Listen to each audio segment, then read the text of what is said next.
I could ask you a very simple question, and I go, are you aware that there are other kinds of more effective and more efficient ways of producing energy than fossil fuels? And almost everybody will say, yeah.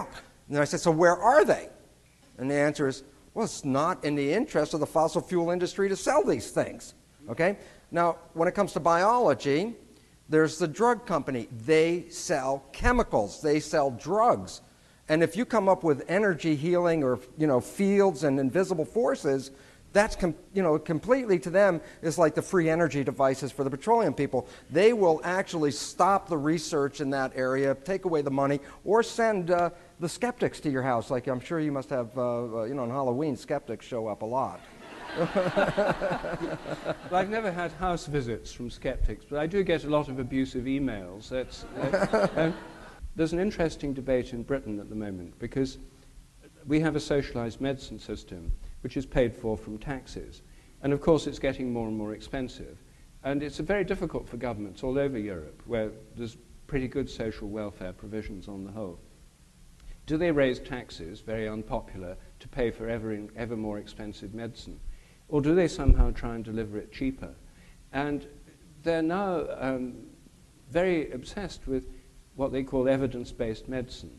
What this means is that in its better forms, they do peer-reviewed study, meta-analyses, and they find that if a generic drug will have the same effect as an expensive patented one, they now put pressure on doctors to dispense the generic drug, often made in India. It's really cutting the costs. So it's not in their interest, actually, to support pharmaceutical companies to a very large degree. In Britain, we also have a certain amount of alternative medicine within the National Health Service. And on the whole, it could be a lot more, and there's certainly the potential for a lot more. It's held back by the evidence-based medicine. I'm now running a campaign in Britain to try and persuade the government to take up evidence-based medicine properly and do outcome studies. That, I think, is the fairest way. I call it level playing field trials. Take a condition like lower back pain that lots of people have, or cold sores, or something like that, or migraine headaches. And then you could have, say, 1,000 people who suffer from it, allocate them at random to different treatment modalities. Anyone who claims to be able to cure it could try. Homeopaths, acupuncturists, chiropractors, craniosacral osteopaths, and naturopaths, anyone who claims to be able to, acupuncturists, anyone who claims to be able to, physiotherapists, they could all have a go. And you just see general practitioners, just how they all turn out in comparison to the cost and the treatment, just simply the outcomes. Do people get equally better from all these? They might. Do people get better with some than others? Do the practitioners make a big difference? Rather, are they more important than the system? These kinds of outcome studies could, I think, actually tell us what we need to know, what works. Completely theory-free, completely pragmatic. And say it turned out that homeopathy worked best. Then, of course, the critics would say, well, that just proves they're getting a huge placebo effect. So, well, okay, if it's a big placebo effect, if they're getting a bigger placebo than anyone else, then that's the best treatment. And so I went to a very interesting conference in London a few months ago on the placebo effect. And there were people from mainstream medical institutes who are now recognizing, yes, it's not just a nuisance in clinical trials, it's real, it's important, and it does something. There were other people from alternative medical research, there were skeptics and so on. But what became clear was that everyone agreed that the placebo effect, the body's own healing capacities, are important, and they're at work in all forms of medicine, including conventional medicine. The final panel discussion was the most interesting bit. It was entitled, "Can there be an honest placebo?" Because a placebo, if it's a blank pill, doesn't work if you know it's a blank pill. You have to think it's some wonder drug for it to work. So can there be an honest placebo? I thought it was a really good question. Well, and there's a dishonest placebo out there right now that people buy by $1 billion a year called Prozac. Prozac, in a chemical test in a laboratory situation by the drug companies, revealed to be no better than a sugar pill in its effectiveness. And yet they just hid all that data, and it was hard to get it out that Erwin Kirsch, a psychologist at University of Connecticut, had to go through the Freedom of Information Act to get this data from the drug company and reveal that, in fact, it is no better than it's a good placebo, though. Yes. It's a good one. And you know why? Because, as you said, if you take a sugar pill and you don't feel anything, then it's just your belief that's, you know, I think it's going to work. But the Prozac works really good because it has a side effect. It actually makes you tingly or something. I don't know, something like that. But the point about it, as soon as they take it, they say, oh, it's working.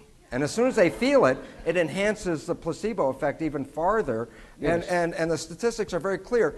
1/3 minimum, 1/3 of all medical healing is directly attributable to the placebo effect. And that includes surgery as well as drug-related healing. Yes. So, and as Rupert was mentioning, it's very important, is that the drug companies are doing their level best now to identify people who react to, to placebos, to eliminate them from their drug so they can find a test to identify them and then take them away from the drug test, because the placebo people ruin the drug trials, because most of the drugs are no better than the placebo effect.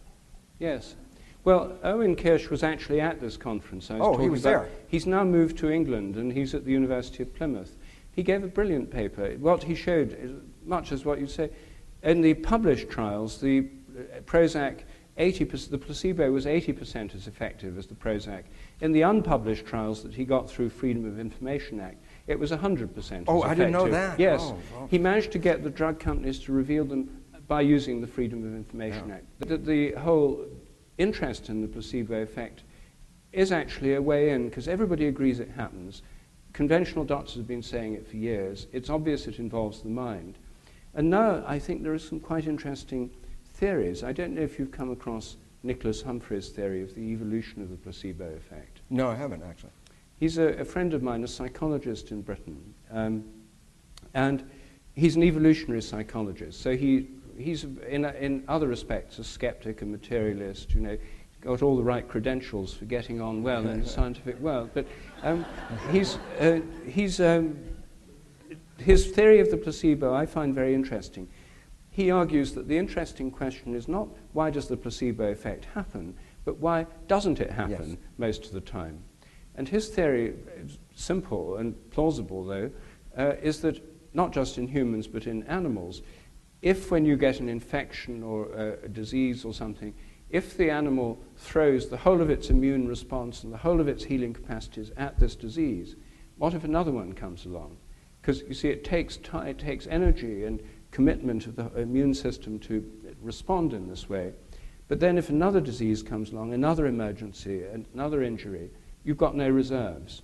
So he thinks what's happened is that not just us, but animals in general, have a system where the healing response is ramped down to a lower level so that it's not working at full capacity because something has to be kept in reserve for other problems that might arise. But as soon as an animal or a person knows that they're safe, they're being taken care of, that they're being protected, then there's no need for this extra, keeping this capacity in reserve, and it's disinhibited. That's the placebo effect, according to him. It's interesting because stress hormones have been identified as the chemistry that shuts off the immune system. And as you said, it's a way of conserving energy for what's needed. So, for example, if you have a bacterial infection and you have a bad case of diarrhea, and a lion is chasing you, then you have to decide how much energy you're going to put into fighting the bacteria and how much energy to put in running away from the lion. And it turns out, I appreciate it because you don't fight the bacteria, because if you get eaten by the lion, then diarrhea is his problem at that point. But the reality has been really, so basically this is a mechanism of the system to protect you against the greatest threat. And that stress hormones are actually used by the medical profession when people get a graft of a transplanted organ or tissue. They give them the stress hormones. That shuts off the immune system and protects the rejection. Well, that's cool. That's an experimental situation. But what about all of us on our day-to-day lives? And this is what the big issue is by stressing yourself, I can tell you right now, if you start putting up the stress hormones in your system, then you are automatically beginning to shut off the immune system, because that's the trade-off. Are you afraid of the interior threat or the exterior threat? Which is greater? And the relevance about that is we have gotten sicker since 9/11 as an entire population because of the overall stress, and this is just wiping us out financially as a nation, downward, and the pharmaceutical companies have made over in excess of 20% per year more profit than every preceding year, just because we've gotten weaker on this thing. And I would like to suggest something, Noah. This is an interesting possibility, that we are given a lot of instinctual abilities when we arrive here, and I would include self-healing as an instinctual ability that we got. But let me tell you about another instinctual ability, and then I'll come back to the reason why. All humans can swim the moment they're born. They can come out of the birth canal underwater. All humans can swim. It's guaranteed. Then I ask a question. Well, if that's true, then how come we have to put so much effort in teaching Johnny how to swim when he's 5 years old? And the answer, then you go back and say, well, think about it this way. As Johnny was that infant, every time he got near the water, the parents threw a big fit. You know, oh my God, Johnny's by the pool, Johnny's by the creek, Johnny's in the bathtub, wherever Johnny. But Johnny's got it figured out, because in his learning state, he's now got it figured out. And he says, this thing, which I now recognize as water, is very dangerous. Why? Because every time I get near it, these people go crazy. And so the issue about it is, so now that Johnny believes in his heart, deep down in his knowing of experience, that water, it means death. And then you put a bathing suit on him, and you want to throw him in the water. And I know he's scrabbing like a cat with claws, you know. He's not going to let go. Why? Because you've conditioned him for 5 years that water is going to kill him, and now you want to throw him in the water, okay? He can't swim after that. He lost it because of the fear.